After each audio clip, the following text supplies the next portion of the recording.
चलो, अब जैसे हमने क्या किया, हमने ये फॉर्म बनाया, ठीक है। अब ये है आपके पास कौन सा फॉर्म, साइन अप फॉर्म। तो मैं चाहती हूँ कि ये जो डेटा है आपका, ये सारा का सारा डेटा कहाँ पे स्टोर होना चाहिए आपके पास, आपके डेटाबेस में। क्लियर है। तो ये डेटाबेस में कैसे स्टोर होगा, ये चीज हम यहाँ पे देखते हैं। तो इसके लिए ना आपको दो चीजें समझनी पड़ेगी। मैं वीएस ओपन करती हूँ। दो चीजें क्या, कि अगर आप साइन अप बना रहे हो ना, साइन अप पेज बना रहे हो, तो ऑब्वियस ही बात है उसका लॉगिन पेज भी बनेगा। तो साइन अप के लिए कभी भी डेटाबेस आपने खुद से क्रिएट नहीं करना है। उसके लिए आपके पास बाय डिफॉल्ट एक डेटाबेस मिलेगा, कौन सा, ऑल यूजर्स नाम का। ठीक है। क्यों हमने इसके लिए डेटाबेस खुद से क्रिएट नहीं करना है साइन अप के लिए, क्योंकि जब हम इसके बिल्ट इन डेटाबेस का यूज करते हैं तो ऑटोमेटिक हमारे पास वैलिडेशंस के ऑप्शन भी आ जाते हैं। दूसरी चीज, ये डेटाबेस से डेटा को चेक भी करता है, जिसको हम बोलते हैं कंपैरिजन भी करता है। फॉर एग्जाम्पल, अगर मैं साइन अप पेज बना रही हूँ, ठीक है, तो साइन अप पे मल्टीपल चीजें हम ले सकते हैं। लाइक मैंने यहाँ पे ईमेल बोल दिया कि ईमेल चाहिए, फोन नंबर चाहिए भाई मुझे, मेरे को पासवर्ड चाहिए, मेरे को कंफर्म पासवर्ड चाहिए। ठीक है। अब मेरे को ये चीजें कहाँ पे स्टोर करानी है, डेटाबेस में जाके।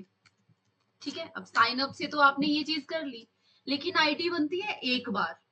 अब जब वो एक बार आईडी आपकी बन गई, उसके बाद जब आप दूसरी बार सेम ऐप पे आओगे तो आप यहाँ पे करोगे लॉगिन। ठीक है। लॉगिन में क्या होता है कि आपकी सेम ईमेल जो आपने साइन अप में यहाँ पे ऐड करी थी, एंड साथ में दूसरी चीज क्या चाहिए होता है आपका, पासवर्ड। ये दोनों चीजें आपकी मैच होती है डेटाबेस के साथ। ठीक है। लाइक जैसे मैंने साइन अप में डाला है ria@gmail.com, एंड पासवर्ड मैंने यहाँ पे ऐड कर दिया वट एवर ria123 करके। तो वही सेम मेल और वही सेम पासवर्ड आपका कहाँ पे होना चाहिए, लॉगिन पेज में। यही होता है ना।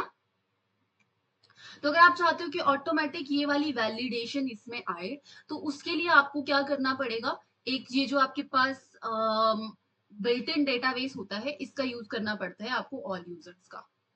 ठीक है। अगर आप वैसे बेसिक यूज के लिए बना रहे हो कि जस्ट डेटाबेस में डेटा स्टोर हो, उसको हमने यूज सॉरी रीड वगैरह नहीं करना है, तो आप क्या कर सकते हैं, मैनुअल डेटाबेस खुद से क्रिएट कर सकते हैं, क्रिएट अ न्यू थिंग से। ठीक है। अब ये जो मैं बोल रही हूँ ये क्या चीजें हैं वो आपको भी बताती हूँ फिलहाल इसमें।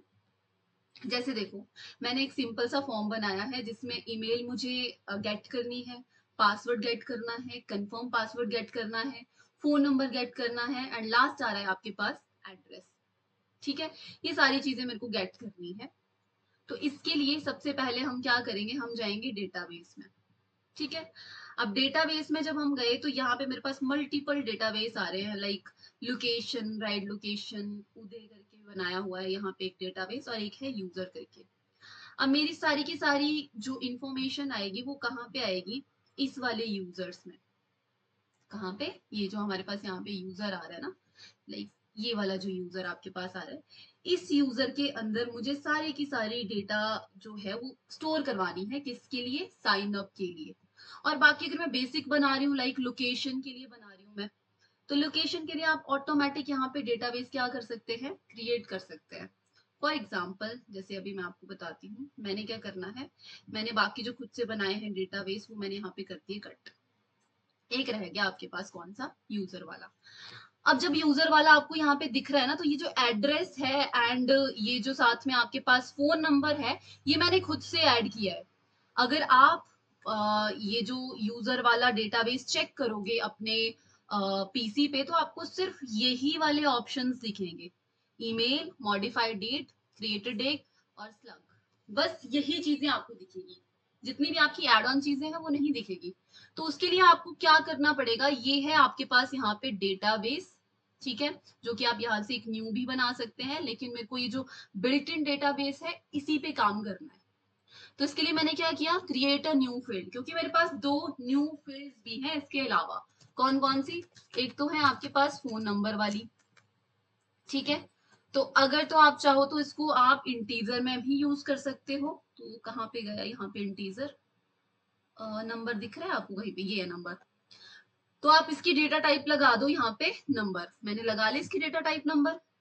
ठीक है। एक और मेरे पास यहाँ पे फील्ड है जो कि है कौन सी, आई गेस पासवर्ड वाली थी ना। एक है हमारे पास यहाँ पे पासवर्ड वाली, तो पासवर्ड के लिए भी मैंने यहाँ पे लगाया। अच्छा सॉरी, पासवर्ड आप खुद से नहीं डालोगे, पासवर्ड इसमें हाइड रखना है आपने। तो मैंने यहाँ पे क्या चीज किया, एक फोन नंबर था, दूसरा हमारे पास एड्रेस था, वो वाली फील्ड भी मैंने यहाँ पे यूज करी। एंड इसके लिए डेटा टाइप आ रहा है आपके पास टेक्स्ट, एंड मैंने यहाँ पे इसको कर दिया क्रिएट। ठीक है। अब अगर मैं डिजाइन में देखूं तो डिजाइन में क्या क्या चीजें हैं, email, password, confirm password, phone number and address. लेकिन मैंने क्या क्या चीजें स्टोर कराई, just email, phone number and address. आप कभी भी पासवर्ड को डेटाबेस में स्टोर नहीं कराओगे, अदरवाइज आपके यूजर की कोई भी सिक्योरिटी यहाँ पे नहीं रहेगी। ठीक है। तो एक चीज नोट कर लेनी है आपने कि जब भी बबल के अंदर आप साइन अप का पेज बनाते हो तो जो आपका पासवर्ड है वो डेटाबेस में स्टोर होता है, लेकिन फॉर सिक्योरिटी रीजन वो आपको कभी शो होता ही नहीं है। ठीक है। दैट्स वाई हमने मैन्युअली खुद से पासवर्ड वहां पे नहीं क्रिएट करना है। इतनी चीज समझ में आई कि अभी हमने कुछ भी नहीं किया। हमने अभी जो बना बनाया हमारे पास यहाँ पे बिल्ट इन डेटा बेस था, कौन सा, यूजर वाला, वही यहाँ पे सिलेक्ट किया। ठीक है। और उसी में जो जो हमें फील्ड चाहिए थी वो मैंने यहाँ पे क्रिएट कर ली। इतना क्लियर हुआ?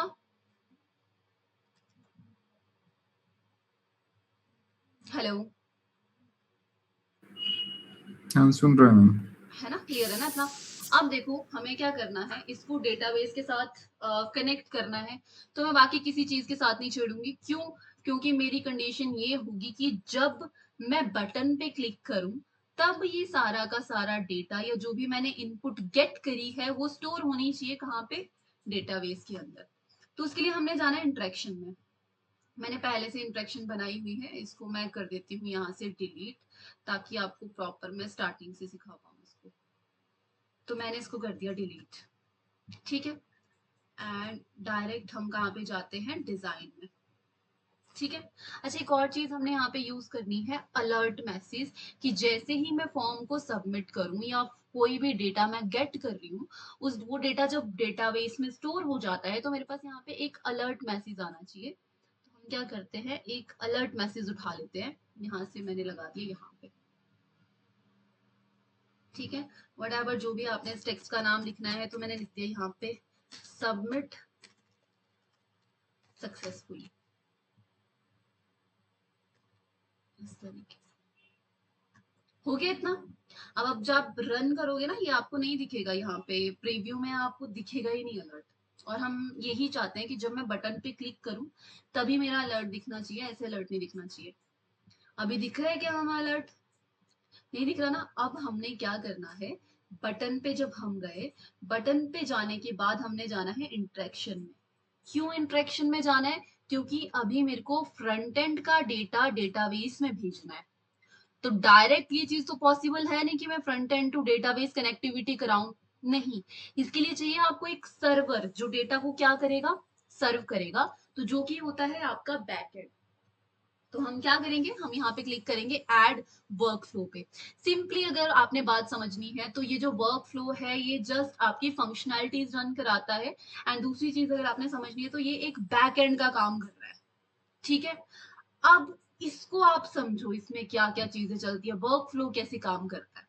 तो वर्क फ्लो में आपने कंडीशन बाय कंडीशन और लॉजिक बाय लॉजिक चलना है।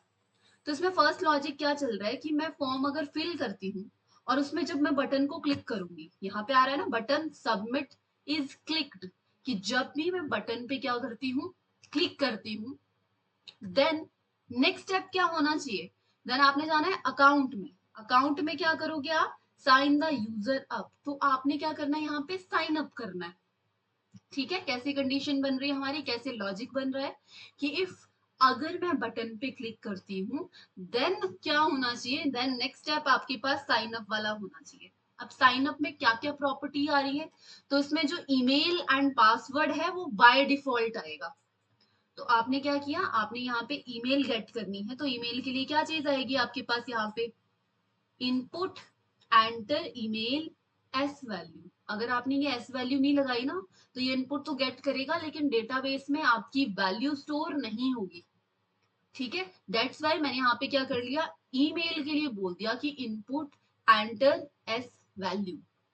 देन आपके पास पासवर्ड आ जाएगा। अब पासवर्ड के लिए भी मैंने वही सेम प्रोसेस करना है कि एंटर पासवर्ड एस वैल्यू। ये क्लियर हुआ इतना? अभी तो मैंने कितनी इनपुट्स गेट करी? सिर्फ 2। लेकिन हमारा ये जो फॉर्म है ना, इसमें फोन नंबर भी है, इसमें आपके पास एड्रेस भी है, वो कैसे स्टोर कराएंगे हम? तो ये जो है, ये आपके पास मेन चीजें चल रही है या मेन फील्ड चल रही है ईमेल एंड पासवर्ड वाली। लेकिन जो बाकी फील्ड्स हैं वो आएंगी यहाँ पे फील्ड्स के अंदर। तो आप जैसे ऐड ऑल फील्ड करोगे तो जो बची हुई आपने एक्स्ट्रा फील्ड यहाँ पे क्रिएट करी है वो आ जाएगी यहाँ पे। तो एड्रेस आ गया, एड्रेस पे वैल्यू डाल दो। अब आप एड्रेस पे वैल्यू क्या आएगी आपके पास? Input address as value, right. वैसे आपके पास फोन नंबर है तो फोन नंबर में भी आएगा आपके पास यहाँ पे input phone number as value. That's it. बस इतनी चीजें आपने यहाँ पे क्रिएट करनी है। अच्छा, यहाँ पे कुछ ना कुछ एरर है, दैट्स वाई ये ऐड वाला ऑप्शन आ रहा है। इसको आप एक बार कर दो कट, फोन नंबर, एंड यहाँ पे आएगा आपके पास input phone number as value. That's it.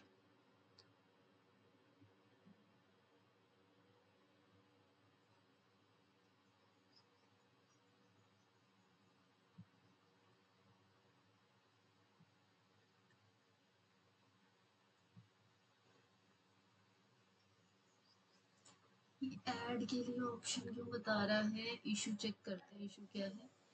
Sign the user of value should be number but right now.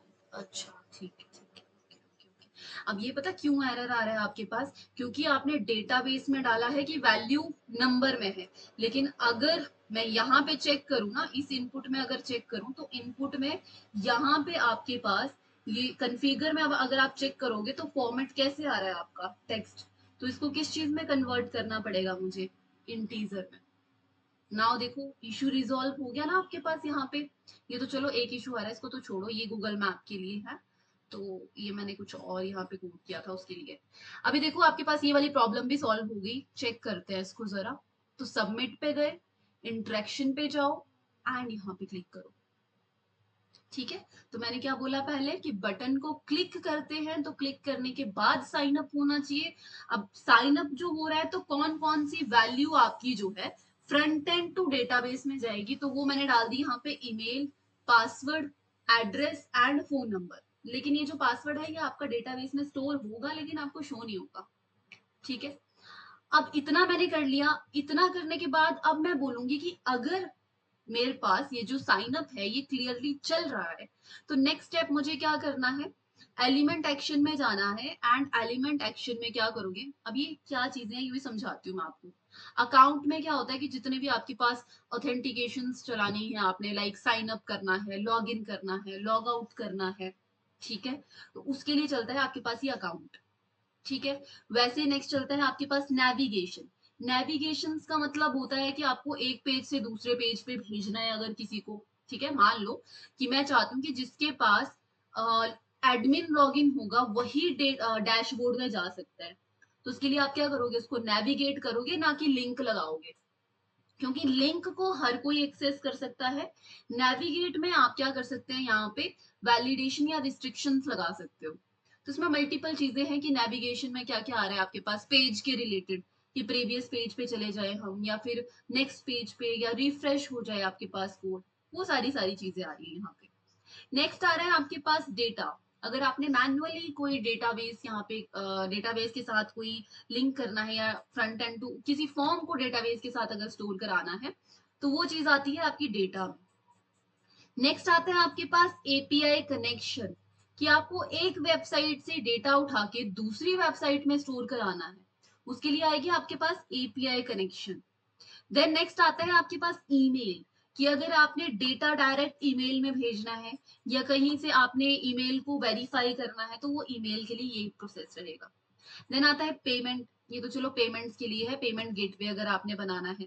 Analytic वाला पार्ट इसमें आएगा कि कोई मेरे को प्रॉपरली सारी चीजें यहाँ पे चेक करनी है कि ग्राफ बनने चाहिए, टोटल नंबर ऑफ यूजर आज कितने आए, टोटल नंबर ऑफ सेल्स हमारे पास कितनी हुई, वो सारी की सारी आएगी एनालिटिक्स में, राइट। नेक्स्ट आएगा आपके पास एलिमेंट एक्शन। अब एलिमेंट एक्शन में क्या होता है कि इसमें आप कंडीशन ये लगा सकते हो किस एलिमेंट को आपने हाइड करना है, किस एलिमेंट को आपने शो कराना है, कहाँ पे आपको एनिमेशंस लगानी है, ठीक है, या कौन सा जो आपके पास इनपुट है उसको आपने कट कर देना है। तो वो सारी चीजें करने के लिए आप क्या यूज करोगे यहाँ पे, अलर्ट बॉक्स। लेकिन फिलहाल के लिए जितना हमने कोड करा, फिलहाल उसको रन करते हैं कि क्या ये हमारा डेटा डेटाबेस में स्टोर हो रहा है या नहीं हो रहा है। तो ये आई आपके पास ईमेल। मान लो ईमेल मैंने यहाँ पे डाल दी कि rohan@gmail.com, ठीक है। पासवर्ड मैंने यहाँ पे ऐड कर दिया आशीष123। अब कंफर्म पासवर्ड भी यही डालना पड़ेगा, आशीष123। फोन नंबर मैंने यहाँ पे कुछ इस तरीके से ऐड कर दिया। देन ये आ गया आपके पास यहाँ पे एड्रेस, हो गया एड्रेस। अब यहाँ पे अगर मैं सबमिट कर रही हूँ तो डेटा आपका सबमिट हो रहा है। अगर मैं चेक करूँ ना यहाँ पे डेटाबेस में जाके, ये है आपका डेटाबेस। अब डेटाबेस में आपके पास टोटल नंबर ऑफ डेटाबेस यहाँ पे शो होते हैं, लेकिन अगर आपने वैल्यू चेक करनी है तो वो चेक होगी आपके पास ऐप डेटा में। तो जैसे मैंने ऐप डेटा पे क्लिक किया, नाउ देखो क्या मेरे पास यहाँ पे रोहन नाम का जो मैंने डेटा यहाँ पे स्टोर कराया बैकएंड में या डेटाबेस में, वो भी स्टोर हुआ, एड्रेस भी स्टोर हुआ एंड नंबर भी स्टोर हुआ, ठीक है। यहाँ पे पासवर्ड भी है लेकिन पासवर्ड आपको दिखेगा नहीं। इतना क्लियर हुआ। लेकिन ना ये थोड़ी सी चीज अटपटी लग रही है कि भाई मैंने सबमिट किया, डेटा सबमिट भी हुआ, लेकिन मेरे को एक अलर्ट मैसेज आना चाहिए था कि हाँ जी भाई डेटा आपका सबमिट हो चुका है, सबमिट सक्सेसफुली वाला एक मेरे पास क्या आना चाहिए, मैसेज आना चाहिए। दूसरी चीज, जैसे ही डेटा आपका सबमिट होता है तो मेरे पास ये सारी की सारी जो इनपुट्स हैं वो क्या हो जानी चाहिए, फिर से खाली हो जानी चाहिए, है ना, या रीसेट हो जानी चाहिए। अब इसके लिए आप क्या करोगे, तो इसके लिए भी बनेंगे आपके लॉजिक। जैसे मैंने इस पे क्लिक किया, अब लॉजिक कैसे बनाओगे आप, ये चीज हम यहाँ पे देखते हैं।